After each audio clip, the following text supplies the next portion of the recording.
पे कलाकार के साथ साथ कॉमेडी भी बैठे हुए हैं, समझ रही है ना। यहाँ के लोग जो है ना कि तुरंत तुकबंदी लगा के बोल देंगे, कलाकार से कोई थोड़ी कम है, ले लो जोर के ले लो। ना ना ना रखा। अरे भोरा ही से लगातार पीटे तो के बाड़ी जनत ने खकर संता हर होई महतारी तो अब ही जनी घर आई हपिया माय जगल बिया ओ अभी जनी घर आई हपिया माय जगल बिया। लेकिन बोलू जी अरे जी राजवाई ने वही छठ पानी जी राजवाई ने वही छठ पानी लागे ना पिया के हुए ना चलिया लागे ना पिया के हुए ना चलिया।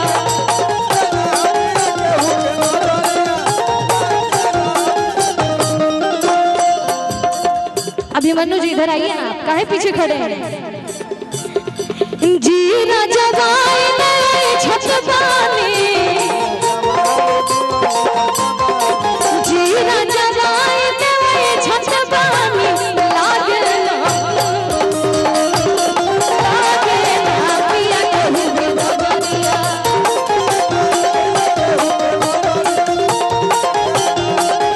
और हीरो बड़ा राजा से आए छठ पानी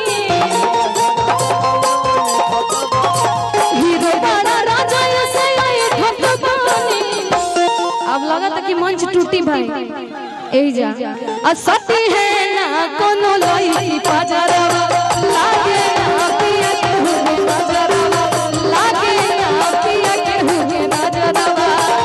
ए भैया रुके लेकिन कहेंगे महावीर जी के लिए, ठीक थोड़ा ध्यान से सुनिएगा। चश्मा लगा के हैंडसम लगा तारा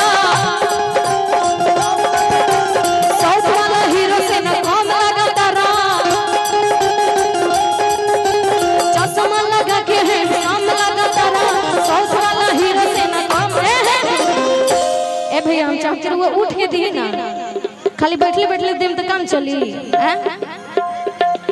अच्छा गोलू जी की तरफ से दी लाल बाबू जी की तरफ से बहुत सुंदर आशीर्वाद अभिनंदन बंदन है। वाह ऐसा लग रहा है कि जैसे दुल्हे बैठे हैं उनका परछावन हो रहा है। लाल बाबू मुखिया करागर की धरती से बहुत सुंदर आशीर्वाद अभिनंदन बंदन है। आइए ना इधर आइए। अतहर के दिल हम दे हवे करे जाते हवे करे जाते तब हम लगाता अतहर के दिल हम दे हवे करे जाते तब हम लगाता चश्मा लगा के है शाम लगाता साउथ वाला हीरो से न काम लगाता चश्मा लगा के है शाम लगाता साउथ वाला हीरो से न काम लगाता हर के दिल हम दे हवे करे जाते तब हम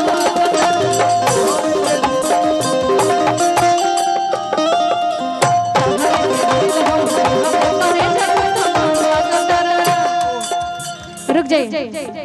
और हम चाहेंगे अभिमन्यु जी भेजिए चौबे जी को भेजिए। Hello check. और दीपक चौबे जी अगर मेरी आवाज आपके कानों तक जा रही हो तो आप मंच पर चले आए।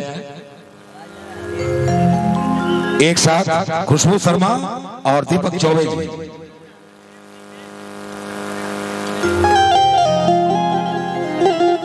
एजे दी न काहे इसे करत नहीं हो जैसन सोचल रहनी वैसन पियबा मोर बाड़े सागर न गोर बाड़े हो जैसन सोचल रहनी वैसन पियबा मोर बाड़े सागर न गोर बाड़े हो कि थोड़े खरहर पातर मोर थोड़े तोड़ बाड़े सागर न गोर बाड़े हो जैसन सोचल रहनी वैसन पियबा मोर बाड़े सागर न गोर बाड़े।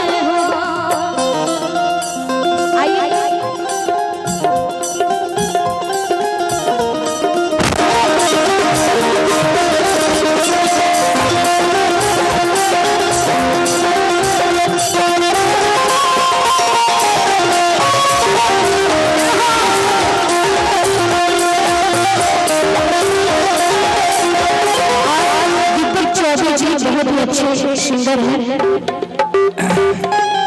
आई कार्ड मिल गया हमारा चढ़ते। अच्छा अच्छा वाह ले ले जाए बाकी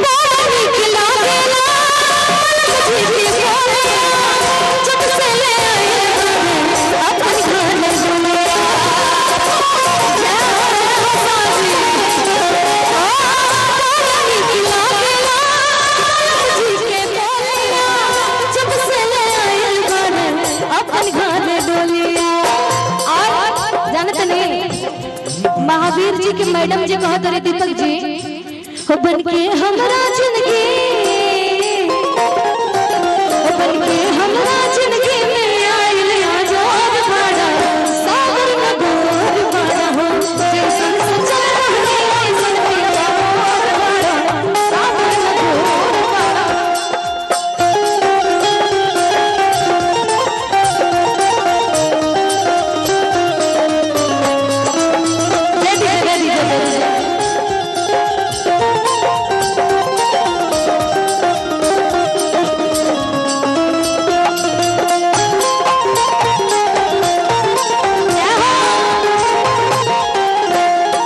आगे आगे आप आगे आइए आगे आइए।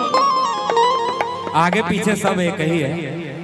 ऐसे आप बहुत हैंडसम हैं। अच्छा लगा था का